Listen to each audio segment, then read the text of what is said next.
इस चर्चा में आपका स्वागत है।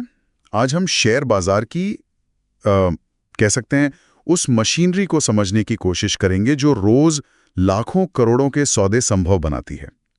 हम में से कई लोग ट्रेडिंग करते हैं या उसमें दिलचस्पी रखते हैं, पर ये शेयरों की खरीद फरोख्त असल में पर्दे के पीछे होती कैसे है? हमारे पास कुछ बुनियादी जानकारी है जो इस पर रोशनी डालती है। बिल्कुल। और ये समझना इसलिए भी ज़रूरी है क्योंकि ये जो प्रक्रियाएं हैं ये सीधे तौर पर हमारे निवेश के नतीजों पर असर डालती हैं।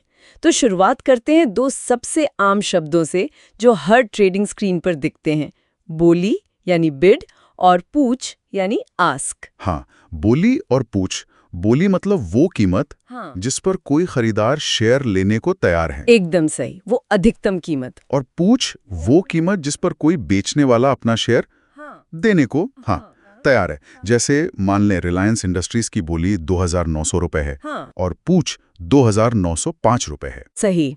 और इन दोनों कीमतों के बीच का ये जो 5 रुपए का अंतर है ना, इसे कहते हैं बोली पूछ का अंतर या बिड आस्क स्प्रेड।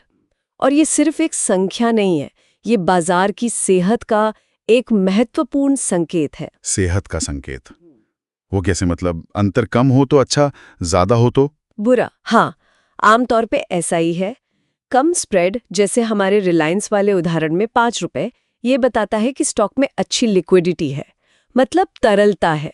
खरीदार और विक्रेता कीमतों पर काफी करीब है, सहमत है लगभग, जिससे खरीदना बेचना आसान और कह सकते हैं सस्ता होता है। अच्छा। और अगर स्प्रेड ज्यादा है तो उसका मतलब हो सकता है कि उस स्टॉक में कम खरीदार विक्रेता सक्रिय है, सौदा करना मुश्किल या महंगा हो सकता है, और कीमतों में अचानक बड़े उतार चढ़ाव का खतरा भी रहता है फिर। अच्छा, तो ये लिक्विडिटी या तरलता ये सिर्फ खरीदने बेचने की आसानी नहीं हुई, ये स्थिरता से भी जुड़ी है। बिल्कुल। आप सोचिए, अगर किसी स्टॉक में लिक्विडिटी बहुत कम है ना? तो एक बड़ा खरीद या बिक्री का ऑर्डर भी उसकी कीमत को काफी ऊपर नीचे कर सकता है। ज्यादा लिक्विडिटी वाले स्टॉक्स में, जैसे आमतौर पर बड़ी जानी मानी कंपनियों के शेयर होते हैं, उनमें ऐसा होने का खतरा कम होता है। क्यों? क्योंकि वहां बहुत सारे लोग होते हैं खरीदने बेचने वाले। हाँ, क्योंकि वहाँ हर कीमत पर कई खरीदार और विक्रेता मौजूद होते हैं। ये सभी बोलियां और पूछें एक इलेक्ट्रॉनिक ऑर्डर बुक में लगातार दर्ज होती रहती हैं। उसे देखकर ही जो पेशेवर ट्रेडर्स होते हैं वो बाजार की गहराई का अंदाजा लगाते हैं। हाँ, ये वास्तव में दिलचस्प हो जाता है। तो जब कोई निवेशक, मान लीजिए मैं, अपने ऐप पर वो बाय बटन दबाता हूं, तो असल में पर्दे के पीछे चल क्या रहा होता है? तो होता ये है कि आपका ऑर्डर आपके ब्रोकर के जरिए स्टॉक एक्सचेंज के सिस्टम तक पहुंचता है। एक्सचेंज का जो ऑटोमेटेड सिस्टम है वो लगातार हजारों खरीद यानी बोली और बिक्री यानी पूछ के ऑर्डरों का मिलान करता रहता है। मिलान कैसे? प्राथमिकता दी जाती है सबसे अच्छी कीमत को और फिर समय को, मतलब जिसने पहले ऑर्डर लगाया। जैसे ही सिस्टम को आपकी बोली कीमत से मेल खाती हुई या उससे बेहतर कोई पूछ कीमत मिलती है, तो सौदा यानी ट्रेड पूरा हो जाता है। शेयर विक्रेता के अकाउंट से आपके अकाउंट में आ जाते हैं और पैसा दूसरी तरफ चला जाता है। ये सब पलक झपकते होता है असल में। वाह! और हम ये ऑर्डर अलग अलग तरीकों से दे सकते हैं ना? मैंने सुना है मार्केट ऑर्डर, लिमिट ऑर्डर, ये सब क्या है? हाँ, और ये जानना बहुत जरूरी है क्योंकि हर ऑर्डर टाइप का अपना फायदा है और अपना नुकसान है। सबसे आम है मार्केट ऑर्डर। इसमें आप कहते हैं मुझे शेयर अभी चाहिए, बस जो भी सबसे अच्छी कीमत मिल रही है उस पर दे दो, मतलब तुरंत सौदा। हाँ, ये सबसे तेज तरीका है, लेकिन इसमें थोड़ा जोखिम ये है कि कीमत आपकी अपेक्षा से थोड़ी अलग हो सकती है, खासकर अगर बाजार तेजी से बदल रहा हो। मतलब अगर इन्फोसिस का शेयर मुझे 1600 रुपए पर दिख रहा है और मैं मार्केट ऑर्डर लगाऊं, तो हो सकता है मुझे 1601 रुपए या 1602 रुपए पर मिले। हाँ, बिल्कुल हो सकता है। आपको उस समय जो भी सबसे कम पूछ कीमत उपलब्ध होगी उस पर शेयर मिलेंगे, जो शायद 1602 रुपए हो। हाँ, इसके ठीक उलट है लिमिट ऑर्डर। लिमिट ऑर्डर, इसमें हम लिमिट सेट करते हैं। हाँ, इसमें आप कीमत तय करते हैं। जैसे मैं इन्फोसिस की 100 शेयर खरीदूंगा, लेकिन सिर्फ 1600 रुपए या उससे कम कीमत पर। अच्छा, तो इसमें कीमत का नियंत्रण मेरे हाथ में है, लेकिन ये गारंटी नहीं कि सौदा होगा ही। बिल्कुल सही। अगर कीमत 1600 रुपए तक नहीं आती तो आपका ऑर्डर पूरा नहीं होगा। ये आपको कीमत पर नियंत्रण तो देता है, लेकिन सौदा छूट जाने का जोखिम रहता है।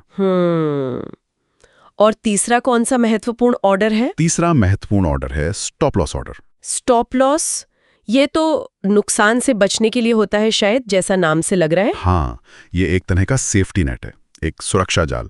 आप तय करते हैं कि अगर शेयर की कीमत एक निश्चित स्तर से नीचे गिर जाए, मान लीजिए इन्फोसिस 1550 रुपए तक गिर जाए, हाँ, तो आपके शेयर अपने आप बिक जाएं। इससे आप बड़े नुकसान से बच सकते हैं, ये इसका मकसद है। लेकिन इसका कोई नुकसान भी है? हाँ, एक फ्लिप साइड है।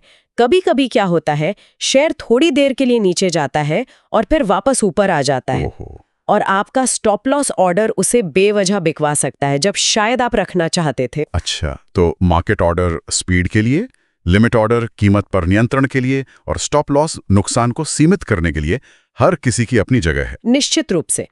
और एक सफल ट्रेडर या निवेशक बनने के लिए इन उपकरणों को समझना और कब किसका इस्तेमाल करना है, ये जानना बेहद महत्वपूर्ण है। ये बोली, पूछ, उनके बीच का वो स्प्रेड, लिक्विडिटी और ये अलग-अलग ऑर्डर टाइप्स, ये सब मिलकर ही उस गतिशील बाजार का निर्माण करते हैं जिसे हम रोज देखते हैं। तो संक्षेप में कहें तो ये पूरी व्यवस्था खरीदारों और विक्रेताओं को कुशलता से मिलाने का एक काफी जटिल लेकिन प्रभावी तरीका है।